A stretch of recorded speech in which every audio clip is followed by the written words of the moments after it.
ये आयुष का second day है जिसके अंदर हम लोग मॉड्यूल 2 असेसिंग द रिस्क को डिस्कस करेंगे। और रिस्क असेसमेंट के 5 स्टेप्स को हम लोगों ने लास्ट लेक्चर में डिस्कस किया था, उसका एक ओवरव्यू यहाँ से स्टार्ट करते हैं कि रिस्क असेसमेंट प्रोसेस को 5 स्टेप्स में किया जाता है। इसमें सबसे फर्स्ट और जो पहला स्टेप्स होता है वो हजार्ड्स को आइडेंटिफाई करना होता है कि हमारे वर्क प्लेसेस पे कौन कौन से हैजर्ड्स हैं अवेलेबल हैं। देन एस्टिमेट करते हैं हम रिस्क को, यानी उस हजार्ड से हम लोग को रिलेट करते हैं कि किस पर्सन को इसको इंजरी हो सकती है और कैसे हो सकती है। फॉर एग्जांपल, एक रास्ते पे एक गड्ढा खुदा हुआ है और वो गड्ढा बहुत ज़्यादा गहरा नहीं है, 1 to 2 फीट का एक गड्ढा है। तो उस गड्ढे से यानी उस हजार्ड से किसको नुकसान हो सकता है? जो नियर क्लोज वर्कर हैं, जो काम कर रहे हैं या जो उस रास्ते को यूज कर रहे हैं, उन्हीं का पैर उस गड्ढे में पड़ सकता है। तो उसी को हम लोग एस्टिमेट द रिस्क में देखते हैं कि जो हजार्ड्स हम लोगों ने फाइंड आउट किया है तो उससे किसको नुकसान हो सकता है और कैसे हो सकता है, who might be harmed and how. और नेक्स्ट स्टेप जो थर्ड स्टेप्स होता है उसमें हम लोग रिस्क को इवेल्यूट करते हैं कि रिस्क का लेवल क्या है, रिस्क हायर लेवल का है या रिस्क लोअर लेवल का है। एवोल्यूशन की जब बात करते हैं, एवोल्यूट करने की बात करते हैं, यानी उसका जो मूल्यांकन करना होता है, तो पहले हम लोग इसको जो है वो क्वालिटेटिव बेस में करते थे, हाई मीडियम लो में बताते थे। लेकिन अभी क्वांटिटेटिव बेस में किया जाता है कि नंबर्स बताया जाता है मैट्रिक्स में, कि 1 है कि 2 है कि 5 है कि 10 है कि 15 है कि 20 है कि 25 है। तो एग्जैक्ट नंबर हम लोगों को बताना होता है, जिसको हम लोग कहते हैं रिस्क प्रायोरिटाइजेशन नंबर, आरपीएन कहते हैं। तो आरपीएन एग्जैक्टली बताना होता है कि रिस्क कितना है, आरपीएन 25 है या 20 है या 15 है, कितना है। जब इवेल्यूट कर लेते हैं तो उस जो फाइंडिंग्स हम लोगों को मिलती हैं उसको हम लोग रिकॉर्ड कर लेते हैं, रिकॉर्ड करते हैं अपनी फाइंडिंग्स को। और जो भी कंक्लूजन या जो भी कंट्रोल मेजर उस हजार्ड्स को कंट्रोल करने के लिए हम लोगों ने सजेस्ट किया है, बताया है, उसको हम लोग इम्प्लीमेंट कर देते हैं। तो रिकॉर्ड करते हैं फाइंडिंग्स को और कंट्रोल मेजर को इम्प्लीमेंट करते हैं और टाइम टू टाइम उसको हम लोग रिव्यू करते हैं। तो हजार्ड्स को आइडेंटिफाई करने के बहुत से तरीके होते हैं।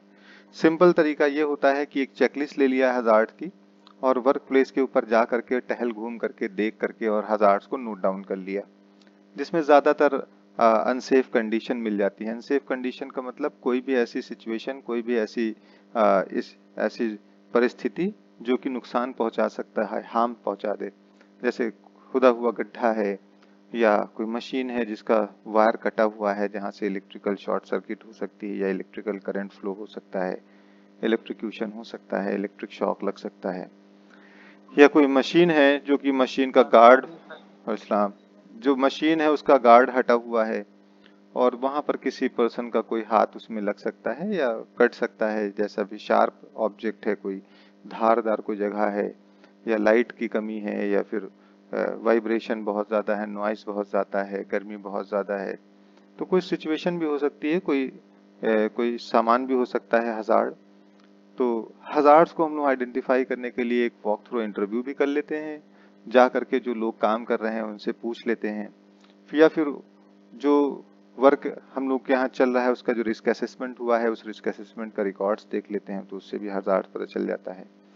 या इंसिडेंट रिपोर्ट्स पीछे के हम लोग देख लेते हैं। इंसिडेंट्स का मतलब कोई भी अनवांटेड इवेंट जो कि किसी को चोट पहुंचा सकता था या प्रॉपर्टी डैमेज कर सकता था, या फिर नहीं किया या नहीं हुआ, नियर मिस। तो कोई सी भी इंसिडेंट की जो रिपोर्ट्स होती हैं, कोई सा भी इंसिडेंट अगर हमारे वर्क प्लेस पे होता है तो उसकी इन्वेस्टिगेशन करके उसकी रिपोर्ट बनाई जाती है। तो उसका रिपोर्ट जो है वो कार्ड हम लोग के पास होता है रिकॉर्ड्स में, उसको हम लोग देख के हजार्ड्स को आइडेंटिफाई कर सकते हैं। या कोई मटेरियल है, कोई सामान है जो कि आया है, फॉर एग्जांपल कोई केमिकल है तो केमिकल्स का जो मटेरियल सेफ्टी डेटा शीट एक रिकॉर्ड्स बुक होती है उसको दिया जाता है, मैन्युफैक्चरर देता है, उसमें हजार्ड्स पता चल जाते हैं हम लोगों को। या मशीन है तो उसका मैनुअल देख लेते हैं, इससे पता चल जाता है। बहुत सी गवर्नमेंट ऑफिशियल वेबसाइट्स हैं जो कि स्पेसिफिक इंडस्ट्री के लिए कुछ हजार्ड्स को बताती हैं, तो उससे पता चल जाता है।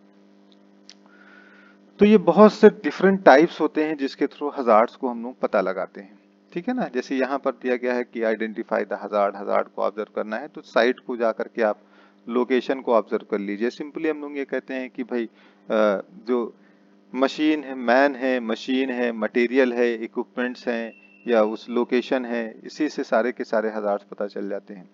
तो ऑब्जर्व द लोकेशन, लोकेशन जो आप जिस जगह पर काम कर रहे हैं उसको ऑब्जर्व करेंगे तो हजार्ड्स पता चल जाएगा, जाके टहलेंगे। जो वर्क एक्टिविटीज चल रही है उसको आप एसेस करेंगे जा करके तो भी पता चल जाएगा। तो टेम्परेरी परमानेंट दोनों जो इक्विपमेंट्स हमारे वर्क प्लेसेस पे हैं, सब्सटेंसेज हैं, उसको आप देखेंगे, उससे पता चल जाएगा। तो इस तरीके से हजार्ड्स हम लोग पता लगा लेते हैं। दूसरा होता है एस्टिमेट द रिस्क, रिस्क को एस्टिमेट करना। तो एस्टिमेट करने के लिए उस हजार्ड से किसको नुकसान हो सकता है और कैसे हो सकता है, इसको हम लोग who might be harmed and how हम लोग पता लगा के नोट डाउन कर लेते हैं कि उस पर्टिकुलर हजार्ड से, उस मशीन वाले हजार्ड से जिसमें गार्ड नहीं लगा हुआ था, उस मशीन से किसको नुकसान हो सकता है। तो मशीन का ऑपरेटर हो सकता है, उसका हाथ कट जाए उसमें, या फिर जो कोई नियर क्लोज वर्कर काम कर रहा है, असिस्टेंट है उसका, उसका हाथ कट सकता है, या कोई मैकेनिकल कोई फेल्योर की को सही करने के लिए कोई बाहर से मैकेनिक बुलाया गया है, उसको वो नुकसान पहुंचा सकता है। इस तरीके से या इंस्पेक्शन करने वाला जो मशीन का इंस्पेक्शन करता है, जो कि उसके कांटेक्ट में जाएगा, उसको नुकसान पहुंचा सकता है। तो who might be harmed and how, किसको नुकसान होगा और कैसे होगा, ये डिसाइड करते हैं हम लोग। देन उसके बाद फिर जैसा कि कल डिस्कस किया था हम लोगों ने कि रिस्क जो है वो लाइक्लीहुड और कॉन्सिक्वेंसेस दो चीजों से मिलके बनता है। उसका फॉर्मूला ही होता है कि risk is equal to likelihood into consequences. Likelihood मतलब होता है कि घटना के घटित होने की संभावना, और कॉन्सिक्वेंस मतलब होता है घटना घटित होने के बाद जो उसके ऊपर उसका नुकसान होगा। ठीक है ना, जैसे सीढ़ी है तो सीढ़ी से गिरना एक हजार्डस इवेंट होगा। अगर कोई गड्ढा है तो गड्ढे पे पैर पड़ जाना और ट्रिप हो जाना, ठोकर लग जाना, यह हजार्डस इवेंट होगा। तो हर एक हजार्ड से हजार्डस इवेंट डिफाइन किया जाता है। मशीन कोई है जहां पर एक हजार्ड है कि उसका गार्ड नहीं लगा हुआ है, तो हजार्डस इवेंट क्या हो सकता है कि उस किसी ऑपरेटर का या किसी पर्सन का हाथ या बॉडी का पार्ट उस मशीन के रोटेटिंग पार्ट या शार्प है जिस पे लग जाना, जिसकी वजह से कट जाए। तो इस तरीके से डिफरेंट वर्क में, जैसे केमिकल का हो सकता है कि कोई फ्लेमेबल केमिकल है, तो फ्लेमेबल केमिकल में हजार्डस इवेंट क्या हो सकता है, आग का लग जाना। या कोई टॉक्सिक केमिकल्स है तो टॉक्सिक केमिकल्स का इनहेल करके किसी वर्कर्स का सिक हो जाना, बीमार हो जाना। तो ये हजार्डस इवेंट होता है। डिफरेंट हजार्ड से एसोसिएटेड जो है वो डिफरेंट हजार्डस इवेंट होते हैं। तो किसी भी हजार्डस इवेंट की होने की संभावना और जब होगा तो उससे नुकसान कितना सीरियस होगा, वो दोनों चीजें ही रिस्क के लेवल को बताती हैं। तो अगर हम सीढ़ी का एग्जांपल लेते हैं तो सीढ़ी से गिरना हजार्डस इवेंट है, तो गिरने की संभावना लाइक्लीहुड कहलाती है। वो कुछ बातों पे निर्भर करती है, तभी हम लोग कह सकते हैं कि हाँ 1 देंगे कि 2 देंगे कि 3 देंगे लाइक्लीहुड को, कि 4 देंगे कि 5 देंगे। अगर सीढ़ी बहुत अच्छे से लगी है, चढ़ने वाला बहुत ट्रेन बंदा है, उसको अच्छे से ट्रेन कर रखा है, पीपीस पहन रखा है, स्टैंड बाई पर्सन खड़ा हुआ है, सुपरवाइज कर रहा है, सुपरविजन वहां पर प्रॉपरली मेंटेन है, तो हम लोग कहेंगे कि लाइक्लीहुड कम है, गिरने की संभावना कम है। ठीक है। और अगर ऊंचाई ज्यादा है तो कहेंगे कॉन्सिक्वेंसेस ज्यादा है। तो लाइक्लीहुड और कॉन्सिक्वेंसेस किसी भी हजार्डस इवेंट का इसी तरीके से हम लोग डिफाइन कर लेते हैं। और उसी के जस्ट ऑपोजिट देखेंगे कि अगर लाइक्लीहुड यहाँ पर हम कहेंगे कि बहुत ज्यादा है, कॉन्सिक्वेंसेस भी बहुत ज्यादा है, अगर लैडर की कंडीशन ठीक नहीं है, प्रॉपर तरीके से लगाई नहीं गई है, लैडर टूटी है, सुपरविजन मेंटेन नहीं है, चढ़ने वाला बंदा ट्रेन नहीं है, अनसेफ एक्ट कर रहा है, तो और ऊंचाई पे काम कर रहा है, तो हम लोग कहेंगे लाइक्लीहुड भी ज्यादा है और कॉन्सिक्वेंसेस भी ज्यादा है। तो इसी लाइक्लीहुड और कॉन्सिक्वेंसेस की बिहाफ पे हम लोग कहेंगे रिस्क बहुत ज्यादा है। ठीक है। तो इसको हम लोगों ने कल डिस्कस किया था। कॉन्सिक्वेंसेस को इसी तरीके से डिस्कस किया था। फिर मैट्रिक्स को हम लोगों ने कल डिस्कस किया था कि किस तरीके से मैट्रिक्स को हम लोग किस तरीके से जज करते हैं। तो ये एक एग्जाम्पल समझाने के लिए बताया गया था कि जिस तरीके से ये मैट्रिक्स 1 2 3 1 2 3 बनाया है, पहले 3 into 3 मैट्रिक्स को हम लोग प्रीफर करते थे। मैट्रिक्स बेसिकली एक तराजू होता है, एक वेट मशीन होती है जिससे हम लोग रिस्क को नापते हैं, तौलते हैं। ठीक है। तो पहले ये तराजू छोटा था, 3 into 3 मैट्रिक्स यूज होती थी, लेकिन अब ऑर्गेनाइजेशन 5 into 5 मैट्रिक्स यूज करने लगे हैं, यानी बड़ा तराजू यूज करने लगे हैं, बड़ी वेट मशीन यूज करने लगे हैं। ठीक है। तो लाइक्लीहुड और कॉन्सिक्वेंसेस को इसी तरीके से देख करके हम लोग रिस्क के लेवल को डिसाइड करते हैं। तो इस तरीके से सीढ़ी है, पहली सीढ़ी बहुत अच्छी लगी थी, दूसरी सीढ़ी बहुत खराब थी, उससे तीसरी सीढ़ी और भी खराब थी। ऊंचाई पे जो सबसे नीचे लाइक कॉन्सिक्वेंसेस कम था, ऊपर कॉन्सिक्वेंसेस ज्यादा था, सबसे ऊपर कॉन्सिक्वेंसेस और भी ज्यादा था। अगर पहली सीढ़ी से यहाँ पर खड़ा होकर काम कर रहा है तो लाइक्लीहुड 1 है, कॉन्सिक्वेंसेस उसके 3 है, तो 3 into 1 इज इक्वल टू 3 आएगा रिस्क मैट्रिक्स। अगर सीढ़ी ये है यानी थर्ड नंबर की लैडर यूज कर रहा है तो लाइक्लीहुड इसकी 3 है, और अगर ऊपर कॉन्सिक्वेंसेस पे देखा जाता है तो 3 उसका कॉन्सिक्वेंसेस भी आएगा, तो रिस्क मैट्रिक्स में रिस्क कितना आएगा, 9 आएगा। तो इस तरीके से हम लोग रिस्क के को प्रॉपर तरीके से मैट्रिक्स में लिख लेते हैं। अब हम लोग ने कल डिस्कस ये भी किया था कि हम लोग किसी सिचुएशन या किसी हजार्डस इवेंट के होने से पहले उसके लाइक्लीहुड को हम क्या नंबर देंगे और कॉन्सिक्वेंसेस का क्या नंबर देंगे। घटना के घटित होने से पहले रिस्क असेसमेंट हो रहा है, तो हमने जा करके देखा कि एक जो है एक वर्कर है जो एक फ्रेजिले रूफ के ऊपर काम कर रहा है, क्लीनिंग कर रहा है। बेसिकली जहां पर स्नोफॉल जैसी सिचुएशन होती है तो वहां पर फ्रेजिले रूफ बनाई जाती है ताकि स्नो उस पर इकट्ठा ना हो। तो यूएसए वगैरह हम देखेंगे थोड़ा सा ब्यूटी के लिए भी वो उसको बनाया जाता है, तो वहां पर फ्रेजिले रूफ की क्लीनिंग होती है। तो क्लीनिंग के बहुत से कॉन्ट्रैक्टर होते हैं जो सिर्फ छत को, रूफ को क्लीन करते हैं। तो उसमें यूएसए के अंदर ऊंचाई से जो गिरना होता है वो एक्सीडेंट बहुत ज्यादा रिपोर्ट होते थे, तो इसके लिए सेफ्टी प्रिकॉशन बढ़ाया गया। तो फॉर एग्जांपल आपने देखा कि एक ऊंचाई पे एक वर्कर को जाना है, फ्रेजिले रूफ के ऊपर उसको क्लीन करना है, और फ्रेजिले रूफ के ऊपर वहां पर देखा आपने कि ढाल वाली छत है, वो स्लोप है उस पे, और कोई सेफ्टी मेजर्स तो वहां पर अभी है नहीं कि गार्ड्स लगे हों साइड में या कुछ ऐसे बैरियर्स लगे हों जो रोक लें किसी को गिरने से। वो तो बहुत हाइट पे है, 20 फीट की ऊंचाई पे है और फ्रेजिले है। तो आपने कहा कि गिरने की संभावना यहाँ पर बहुत ज्यादा है। अगर ऐसी सिचुएशन में कोई छत पे चढ़ेगा तो 100% गिरेगा। तो आपने 5x5 मैट्रिक्स में कहा कि ये गिरने की संभावना वेरी लाइकली है, यानी अगर 100 बार कोई ऐसे चढ़ेगा बहुत बच बच के तो उसमें से एक बंदा गिर ही जाएगा। ऐसी सिचुएशन देखिए, और ऊंचाई बहुत ज्यादा है, अगर गिरेगा तो डेथ होने की संभावना है।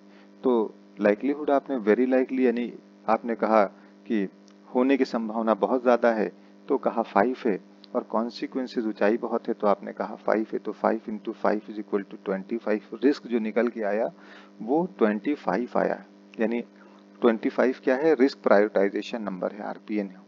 तो 25 तो बहुत ज्यादा है, इस पे तो काम हो नहीं सकता है, ऐसे पे तो नुकसान हो जाएगा, एक्सीडेंट हो जाएगा, डेथ हो जाएगी।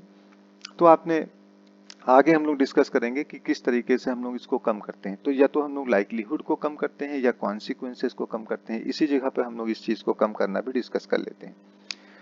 तो जब भी रिस्क को जब ज्यादा पाया जाता है, फॉर एग्जाम्पल 25 आया, तो अब 25 में तो ऑर्गेनाइजेशन कहेगी कि हाई लेवल रिस्क है, इस पे काम नहीं हो सकता है, रिस्क को कम करिए। तो एक चीज ध्यान रखिए कि 98% केसेस में लाइक्लीहुड ही कम होता है, कॉन्सिक्वेंसेस कम नहीं होता है। अगर उस सीढ़ी की बात करें तो सीढ़ी से गिरने की संभावना को कम किया जा सकता है कि वो तीसरे नंबर की सीढ़ी की जगह हम अच्छी सीढ़ी लगा दें, बढ़िया सीढ़ी लगा दें, नीचे भी टाई कर दें, ऊपर भी टाई कर दें, उसका एंगल सही से 75 डिग्री एंगल पे लगाएं, ऊपर की तरफ 1 मीटर हाइट पे लैंडिंग प्लेटफॉर्म से सीढ़ी को निकाल दें एज पर द रूल। फिर नीचे एक स्टैंड बाई पर्सन को खड़ा कर दें, वो पकड़ के खड़ा हो जाए, उस एरिया को नीचे से बैरिकेड कर दें ताकि कोई ठोकर ना लगे यहाँ पर और लोग जान जाए मैन एट वर्क है, काम यहाँ पर चल रहा है। ठीक है, जो बंदा चढ़ने वाला है उसको प्रॉपर ट्रेनिंग हम प्रोवाइड कर दें। ट्रेनिंग में बताएं कि 3 पॉइंट कांटेक्ट को मेंटेन करना होता है, 2 हाथ 2 पैर 4 कांटेक्ट होते हैं लैडर पे, और एक ही कांटेक्ट जो है वो आप सीढ़ी पे चढ़ते समय हवा में रख सकते हैं, छोड़ सकते हैं। 3 कांटेक्ट हमेशा आपकी सीढ़ी के रक्स जो होते हैं, बीच के डंडे होते हैं, उस पर हमेशा रहना चाहिए। चाहे 2 हाथ रहे, चाहे 1 पैर रहे, चाहे 2 पैर और 1 हाथ उस पे रहे, लेकिन 3 कांटेक्ट हमेशा रहने चाहिए। सीढ़ी को, लैडर को हमेशा फेस करके ही चढ़ना होगा। लैडर से लटक करके कोई सामान या काम नहीं करना होगा। लैडर पर चढ़ते समय हाथों में सामान लेके नहीं चढ़ेंगे।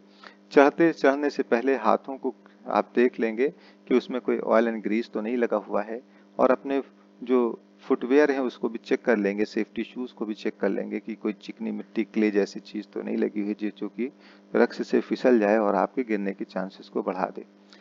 तो जब इतनी सेफ्टी लगा दी और इतनी ट्रेनिंग आपने दे दी है, तो अब क्या हुआ है कि गिरने की संभावना कम हो गई है। या उस फ्रेजिले रूफ की अगर हम बात करें, यानी ढालदार स्लोपदार छत की बात करें, तो वहां पर हम लोगों ने क्या किया कि वहां पर एक लाइफलाइन लगा दी।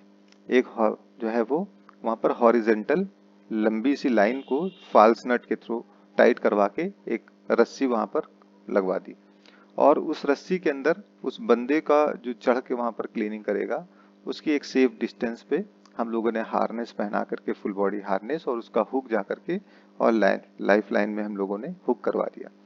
तो अब गिरने की संभावना जो 5 थी उसको हम लोगों ने कहाँ पर ला के रख दिया है, 2 पे ला के रख दिया है, 2 पे ले आए हैं।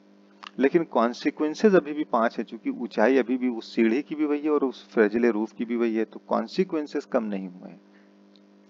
अगर अभी भी गिरेगा, गिरने की संभावना तो कम कर दी गई, लेकिन अभी भी गिरेगा तो वो नुकसान वैसे ही होगा, क्योंकि ऊंचाई वैसे ही है। अगर आप कॉन्सिक्वेंसेज को कम करना चाहते हैं तो नीचे जहां पर आप वो गिरेगा वहां पर अगर आप डल्लप के बहुत मोटे मोटे गद्दे बिछवा दें तो कॉन्सिक्वेंसेज कम हो जाएगा। ठीक है ना। तो कॉन्सिक्वेंसेज बहुत कम, रेयर केसेस में कम होता है, लाइक्लीहुड ही सबसे ज्यादा हम लोग कम करते हैं, कि लाइक्लीहुड कम कर देते हैं, घटना घटित होने की संभावना। यानी कोई सा भी हजार्डस इवेंट में हजार्डस इवेंट होने के चांसेस को हम लोग कम करते हैं सेफ्टी मेजर्स को बढ़ा करके।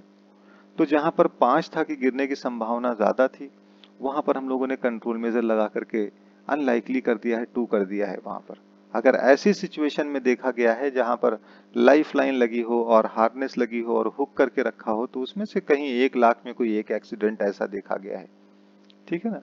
और भी कम कर सकते हैं, इसको 1 पे भी ला सकते हैं अगर कंट्रोल मेजर बढ़ाते हैं। तो इस तरीके से हम लोग मैट्रिक्स में जो लाइक्लीहुड और कॉन्सिक्वेंसेस को अपने एक्सपीरियंस और अपने एजुकेशंस के लेवल, अपनी ट्रेनिंग के बिहाफ पे जो हम लोग सिलेक्ट करते हैं, तो इसी तरीके से सिलेक्ट करते हैं कि हम लोग लाइक्लीहुड कब देंगे, कॉन्सिक्वेंसेस 1 to 5 कैसे डिफाइन करेंगे, लाइक्लीहुड 1 to 5 कैसे डिफाइन करेंगे। तो वेरी अनलाइकली, ऐसा जैसे हम लोगों ने एग्जांपल लिया था ना कि प्लेन और ट्रेन के एक्सीडेंट बहुत रेयरली होते हैं, तो वेरी अनलाइकली होते हैं, कहीं 1 in 10 लाख यानी 1 मिलियन में एक बार होता है। कभी 2 अनलाइकली जिसको हम लोग बोलते हैं, तो 1 लाख में कोई एक घटना घटित होती होगी, और फेयरली लाइकली है तो 10,000 में कहीं एक, अब लाइकली है तो 1000 में ही एक। इस तरीके से हम लोग लाइकलीहुड और कॉन्सिक्वेंसेस को डिफाइन करते हैं। ठीक है ना।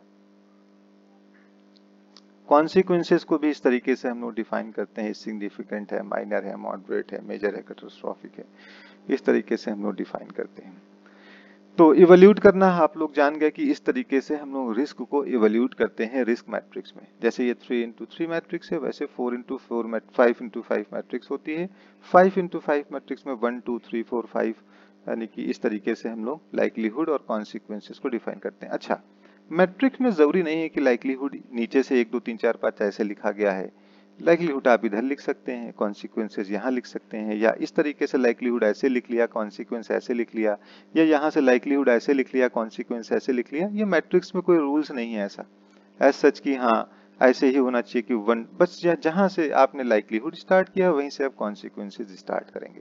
तो कैसे भी आप लिखें, या किसी भी फॉर्मेट में हो सकता है। आप जिस ऑर्गेनाइजेशन में जाएं तो रिस्क असेसमेंट का जो फॉर्मेट मिले तो उसमें रिस्क मैट्रिक्स बनी हुई मिलती है। कभी कभी कभी कभी ऐसा नहीं होता है, या आपसे खुद पूछ लिया जाता है कि आप कोई ऐसा रिस्क असेसमेंट का फॉर्मेट आप जानते हैं जिसको आप रिकमेंड कर सकें, तो आप भी रिकमेंड कर सकते हैं कि हाँ ये मैट्रिक्स फॉर्मेट है, इस तरीके से कर सकते हैं। तो पहले 3x3 मैट्रिक्स यूज होती थी, अब 5x5 मैट्रिक्स यूज होती है इस तरीके से। फिर रिव्यू के बारे में हम लोगों ने देखा था कि रिव्यू कब कब रिस्क असेसमेंट हम लोग रिव्यू कब कब करते हैं। तो रिव्यू करने के लिए हम लोग क्या करते हैं कि जब रिस्क असेसमेंट का एक टाइम पूरा हो जाता है, जैसे 1 साल के लिए, 1 ईयर के लिए है कि नेक्स्ट ईयर में हम लोग रिन्यू करेंगे इसको, फिर से रिव्यू कर लेंगे, या मशीन चेंज हो गई है। ओवरऑल हम ये कहते हैं कि अगर हजार्ड, कुछ नया हजार्ड पता चल जाता है, या फिर हम लोगों को ऐसा लगता है कि कुछ नया हजार्ड आ गया है जो पहले हम लोगों ने आइडेंटिफाई नहीं किया था, तो इस तरीके से जब कोई भी चीज हम लोगों को मिलती है, जैसे कि टाइम पूरा हो गया है तो आउटडेटेड हो गया है रिस्क असेसमेंट, तो नया कर लेंगे। या फिर हम लोगों ने ये देखा कि वहां पर कोई छोटा मोटा एक्सीडेंट हुआ है, तो इसका मतलब है कि कुछ हजार्ड छूट गए हैं रिस्क असेसमेंट में, जिसको हम लोगों ने कंट्रोल नहीं किया है, तो उसको फिर से रिव्यू करेंगे। या कोई टेक्नोलॉजी उसके अंदर चेंज हो गई है, मशीन चेंज हुई है तो हजार्ड चेंज हो गया है, तो फिर से रिस्क असेसमेंट होगा। या एम्प्लॉय चेंज हो गया है, बंदा चेंज हो गया है, मशीन का ऑपरेटर चेंज हो गया है, तो रिस्क असेसमेंट फिर से होना होगा। या कोई वेदर कंडीशन, क्लाइमेट चेंज हो गया है, या लोकेशन फिर से मशीन की चेंज कर दी गई है, तो भी रिस्क असेसमेंट करना होगा। फिर उसके बाद रिस्क असेसमेंट करते कैसे हैं, हम लोग वर्क टास्क लिस्ट लेते हैं और रिस्क असेसमेंट की प्रिपरेशन करते हैं। तो उसमें सबसे पहले हम लोग पूरे टास्क नोट कर लेते हैं कि कौन कौन से काम कहाँ कहाँ हो रहे हैं। फॉर एग्जाम्पल जैसे यहाँ पर एक सिंपली आयुष ने फॉर्मेट दिया, कंपनी का नाम है, डिपार्टमेंट है, साइट का नेम है यहाँ पर, इस तरीके से दे दिया। तो फिर लोकेशन का क्या है, लोकेशन का पता होना जरूरी है ताकि वहां जा करके अगर रिकन्फर्मेशन करना हो तो वहां पर रिकन्फर्म कर सके। तो लोकेशन जा करके हम लोग नोट करेंगे उसमें। अब कंस्ट्रक्शन साइट में बहुत से लोकेशन के नाम होते हैं, जैसे कोई साइट का नाम है, फिर लोकेशन में उसमें zone 1, zone 2, zone A B C, tower 1, tower 2, tower A B C, ऐसे इस टाइप से वहां पर जोन को लोकेशन वाइज कैटेगराइज करते हैं। तो उसका लोकेशन उस काम में जो पीपल इन्वॉल्व है, जैसे यहाँ पर एक वेल्डिंग का काम हो रहा है, वेल्डिंग कर रहा है बंदा, तो ए टावर जो है वो ए है, ए टावर के 4th फ्लोर के ऊपर है, तो tower A 4th floor. People कौन से हैं, वेल्डर हैं और नियर बाई पर्सन है उसके जो आसपास काम कर रहे हैं। इक्विपमेंट क्या है, वेल्डिंग मशीन है। एक्टिविटी क्या है, वेल्डिंग वर्क एक्टिविटी हो रही है। उसके बाद फिर आपने देखा कि बीटा जोन, बीटा जोन के अंदर पीपल कौन से हैं कि वर्क मेसन मैन है, जो मिस्त्री होते हैं वो काम कर रहे हैं वहां पर। अब वहां पर इक्विपमेंट या मटेरियल कौन सा यूज हो रहा है, तो इक्विपमेंट नहीं हो रहा है तो यहाँ पर हम कह देंगे जैसे सीमेंट है या ब्लॉक्स हैं वो यूज हो रहे हैं। एक्टिविटी क्या रहा है कि वॉल कंस्ट्रक्शन हो रही है वहां पर। इस तरीके से लोकेशन, पीपल जो इन्वॉल्व हैं और इक्विपमेंट इन्वॉल्व हैं, जो एक्टिविटी हो रही है उसको हम लोग नोट करते रहते हैं, पूरी चीजें नोट कर लेते हैं। भाई रिस्क असेसमेंट वहां खड़े होकर तो नहीं कर सकते ना, भाई जा करके हमने नोट कर लिया, आके ऑफिस में बैठ गए हैं, अब एसी में बैठ के ही वहां पर दिमाग चल पाएगा, वरना धूप में तो रिस्क असेसमेंट करने लगेंगे तो समझ में भी नहीं आएगा। तो इस तरीके से आप नोट करके टास्क और सारी चीजें जब नोट करके ले आएंगे तो वहां पर आराम से बैठ करके आपको डिटेल्स इंफॉर्मेशन मिलेगी, उसके बिहाफ पे रिस्क असेसमेंट कर सकते हैं। अब यहाँ पर फॉर्मेट का एक डिफरेंट फॉर्म्स आते हैं, एक सिंपल सा फॉर्मेट यहाँ पर दिया गया है। जैसे यहाँ पर एसेसर का नेम लिख दिया है, डेट लिख दिया है, यहाँ पर descriptions of the process, activity और task to be risk assessed, उसका डिस्क्रिप्शन देंगे, डिस्क्राइब करेंगे लोकेशन को। तो लोकेशन कौन सा है, टावर ए, फ्लोर बी, जहां पर वर्क एग्जीक्यूशन हो रहा है, जिसका आप रिस्क असेसमेंट करने जा रहे हैं। जैसे वेल्डिंग वाला बताया नहीं था कि टावर ए था, फ्लोर जो है वो 2 या 3 जो भी फ्लोर था, और वहां पर कौन सी एक्टिविटी हो रही थी उसको हम परफॉर्म करेंगे कि welder was performing arc welding, arc welding वहां पर कर रहा था या गैस वेल्डिंग कर रहा था, जो भी कर रहा था। इक्विपमेंट्स या सब्सटेंसेस कौन से यूज हो रहे थे, वेल्डिंग मशीन यूज हो रही थी, और भी अगर कोई और भी सामान और मशीन यूज हो रही तो उसको भी लिखेंगे। डिस्क्राइब द पीपल इन्वॉल्व, कौन कौन से लोग इन्वॉल्व थे, हु माइट बी अफेक्टेड, कौन और भी अफेक्ट हो सकते हैं। तो अगर वेल्डिंग का कोई काम कर रहा है तो वेल्डिंग के अंदर से रेडिएशन निकलता है, नॉन आयोनाइजिंग रेडिएशन वहां से निकलेंगे, आयोनाइजिंग रेडिएशन निकलेंगे वहां से, तो उसका नुकसान भी किसी वर्कर के ऊपर आ सकता है। जो नियर बाई वर्कर हैं उनको भी हो सकता है, जो वेल्डर हैं उनको